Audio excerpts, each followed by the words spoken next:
Ciao a tutti amici di Vanilla. Oggi affrontiamo un argomento leggero, certo non parliamo di esecuzioni capitali o complotti, ma un tema che ci riporta molto bene nella realtà quotidiana dei reali dell'Ottocento. Perché a vederli da fuori ci possono sembrare strani, ingessati, ma poi erano persone in carne e ossa come noi e come noi avevano desideri, sogni, paure e sentimenti che vanno capiti e apprezzati per vivere la storia in modo concreto, non solo attraverso date e battaglie.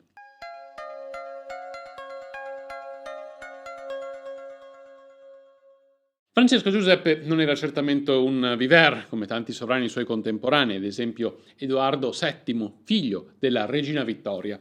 Era un uomo rigoroso, integerrimo, tutto dedito al suo grande impero. Lavorava moltissime ore al giorno, quando possibile andava a letto alle 21 e si alzava alle 4 del mattino per lavorare. Non amava i balli, i pranzi di gala, preferiva pranzi frugali di specialità austriache. Mangiava poco e molto in fretta, come del resto sua moglie, l'imperatrice Elisabetta, meglio nota come Sissi. Ovviamente, appena l'imperatore finiva di mangiare, il pranzo finiva per tutti e data la sua velocità, i commensali spesso non avevano neppure il tempo di assaggiare le portate e lasciavano la Hofburg per andare a mangiare all'Hotel Sacher.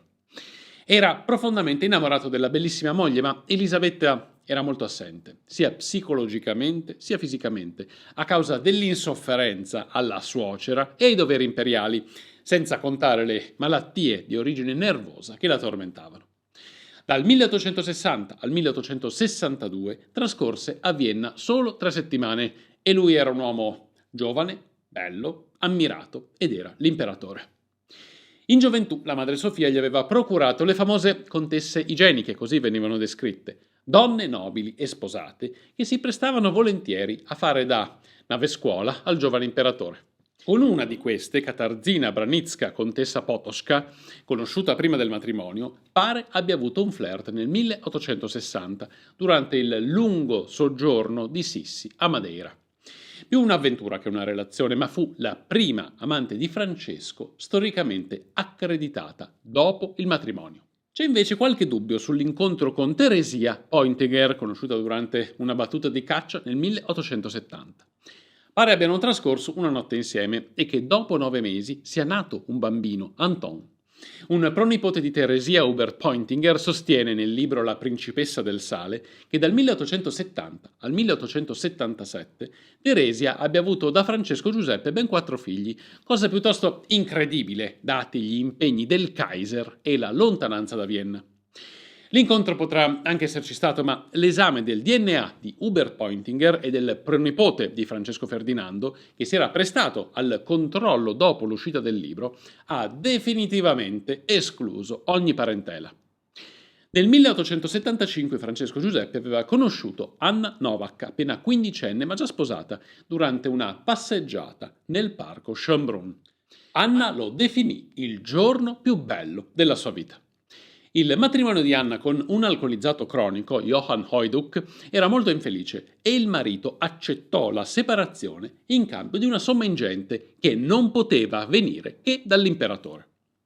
Anna si risposò con Franz Nahoski, nome col quale è conosciuta, pur continuando la relazione con l'imperatore.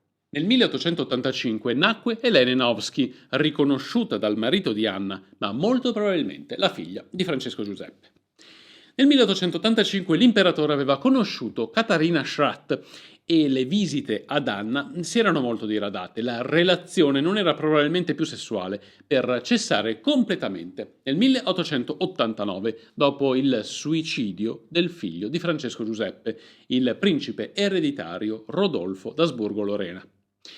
Anna fu invitata alla Hofburg il 14 marzo del 1889 e un segretario le consegnò 200.000 fiorini come regalo di Francesco Giuseppe, in pratica una liquidazione.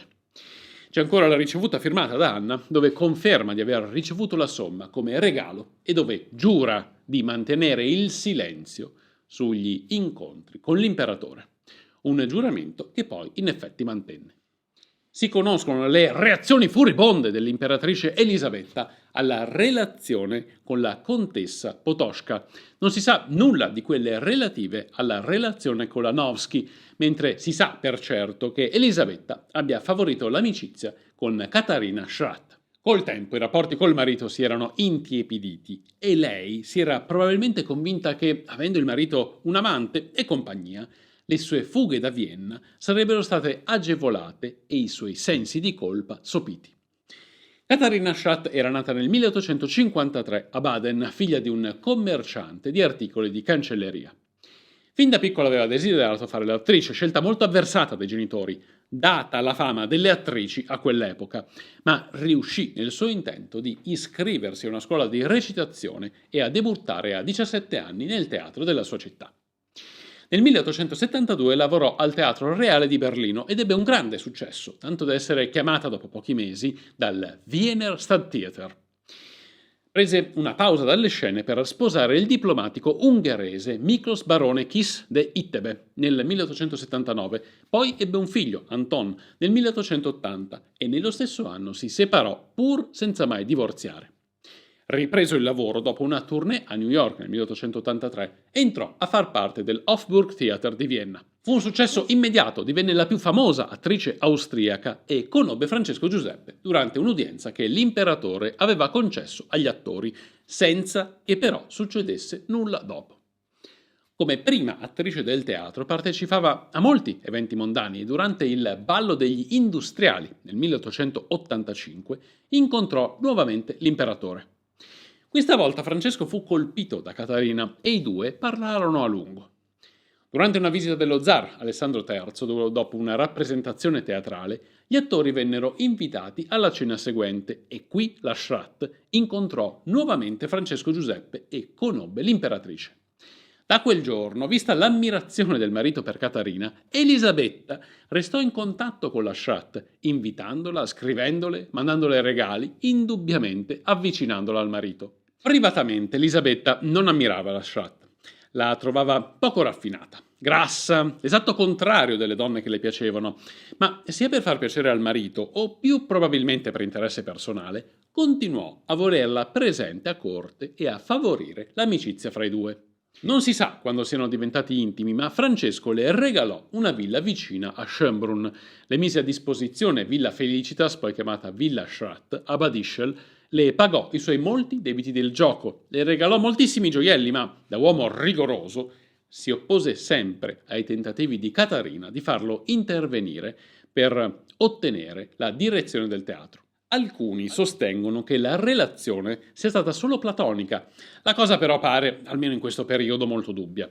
Nel 1885 Francesco Giuseppe aveva 55 anni, lei 32. Difficile pensare che non ci fosse qualcosa di più. I due furono comunque sempre estremamente riservati, non trapelava nulla del loro rapporto, pur conosciuto da tutti. Non si sa come si sia evoluto dopo la morte di Lordolfo, avvenuta nel 1889, e ancor meno dopo quella di Elisabetta nel 1898, che comunque provocò un raffreddamento fra i due. Francesco Giuseppe soffrì enormemente per queste perdite, si chiuse in se stesso ed è possibile che, a questo punto, il loro rapporto si sia trasformato in una profonda amicizia. Qualcosa comunque successe. Nel 1900 Caterina diede le dimissioni dal teatro e ci fu un'interruzione dei rapporti con Francesco per alcuni disaccordi di cui noi non sappiamo nulla. Ripresero a frequentarsi l'anno seguente, ma l'imperatore era ormai un uomo stanco e preoccupato. In Caterina cercava compagnia e affetto. Andava da lei tutti i giorni, la mattina presto, a fare colazione, fuggendo alle sontuose colazioni di corte, cercando piuttosto caffè latte e pane imburrato.